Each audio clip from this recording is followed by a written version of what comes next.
The Clemson Tigers offense has been a big issue through 3 games.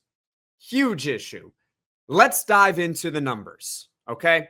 Scoring, 19 points per game. Not very good. Only ahead of Virginia Tech and Stanford in the ACC. Total yards per game, 319 yards a game. That is only ahead of Stanford and North Carolina in the ACC. That's not very good either. They are also bottom 5 in rushing offense and in passing offense. And you can look at those numbers and say, well, Jackson, have you seen Clemson's competition? They had to play LSU in week 1. They also had to play a good Georgia Tech team in week 3.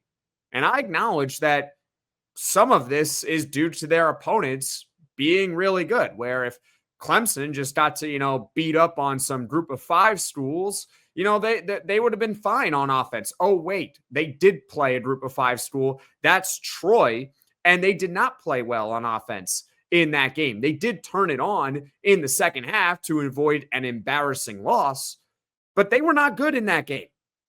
So their offense has been quiet through 3 games.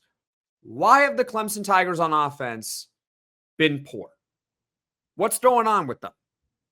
Let's be honest. Okay? I think Clemson fans can acknowledge this as well. It's Cade Klubnik's fault. He's the quarterback.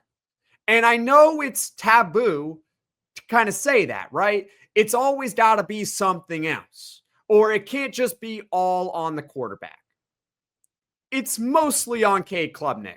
And I'm not going to sit here as a Syracuse fan and Syracuse alum and say, well, Cade Klubnik's going to stink for the rest of the year. Cade Klubnik is going to be throwing gifts to Syracuse on Saturday all day long. We all know, based on last year and his prior pedigree, that he is very capable of turning his season around. And against this Syracuse secondary and the lack of the Syracuse pass rush, really, which is the concern, if Cade Klubnik goes out on Saturday and throws for 400 yards and 4 touchdowns, would any of us actually be surprised? No. Have you seen the Syracuse defense? But Cade Klubnik is really the big issue with this Clemson Tigers offense. In 2024, Klubnik was one of the best quarterbacks in the nation. 63% completion percentage, which is not great, but also not bad. 3,600 yards, 36 touchdowns to 6 interceptions. That is a 6-to-1 touchdown to interception ratio. That is elite. There is a reason why he had Heisman hype heading into the season. If you told anyone really in college football that the winner of the 2025 Heisman Trophy would be Cade Klubnik from Clemson, nobody would have been surprised. Nobody. This was someone going into the year that many thought he could be a first-round NFL draft pick. I'm a New York Jets fan. I'm sitting here saying maybe Cade Klubnik is the answer for the New York Jets. Maybe. It's wishful thinking because no matter what the Jets do, they can get Patrick Mahomes, they can get Josh Allen, they can get anyone, and they're still going to be terrible. But, you never know. I mean, stranger things have happened where teams go from really bad to really good, right? So I'm looking at Cade Klubnik saying maybe he's a fit for the New York Jets. Right now, he actually might be a fit for the New York Jets, but it's not in the way you think. It's because he's just not been very good this season.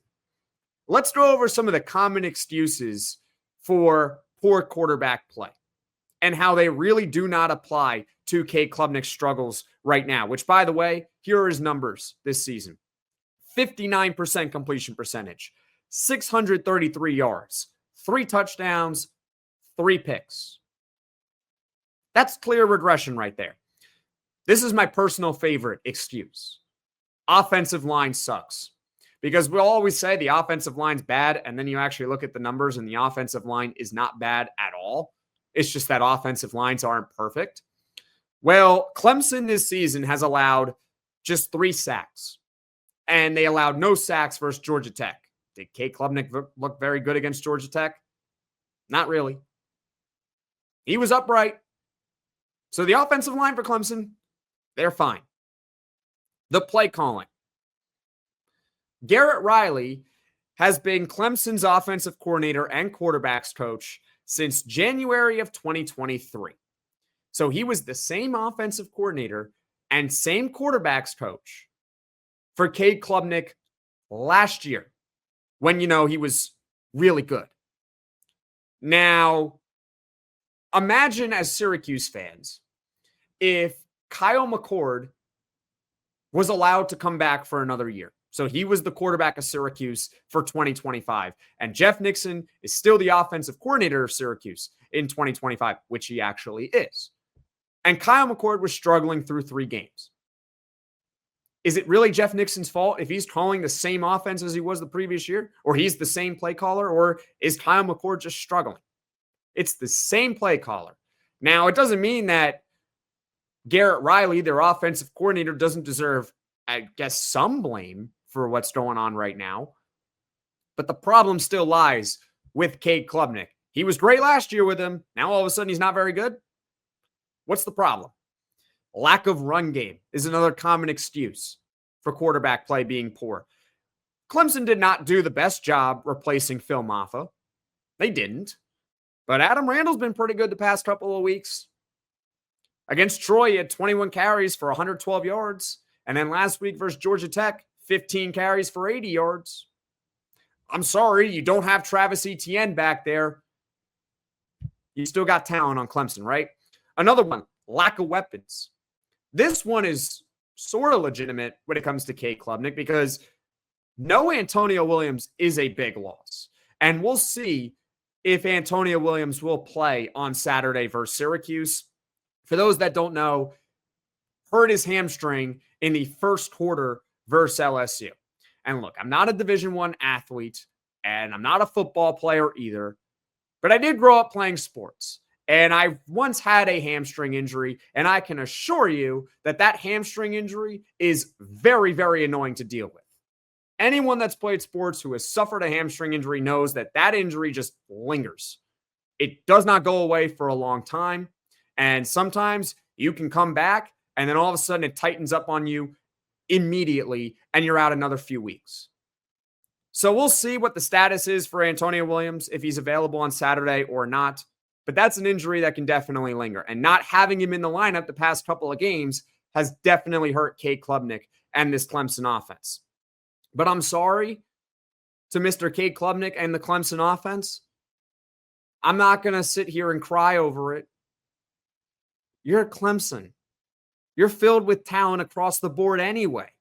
Bryant Wesco is still a really good player.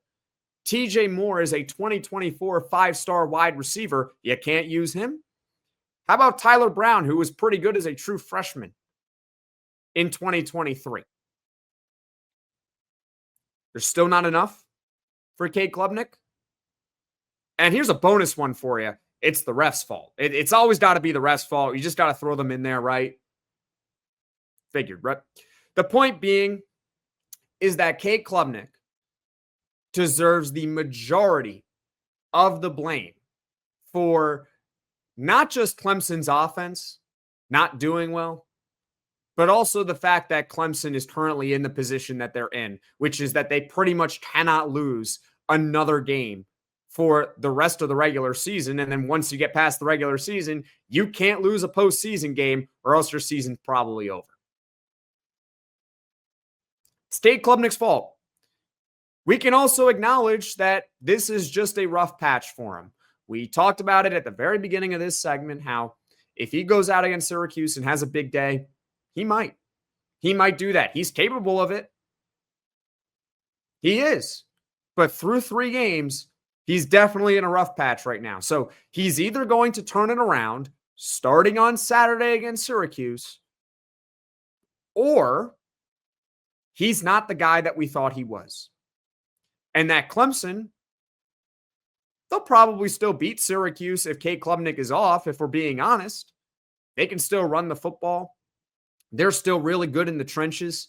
It's going to be tough for Syracuse to move the ball against that Clemson defense.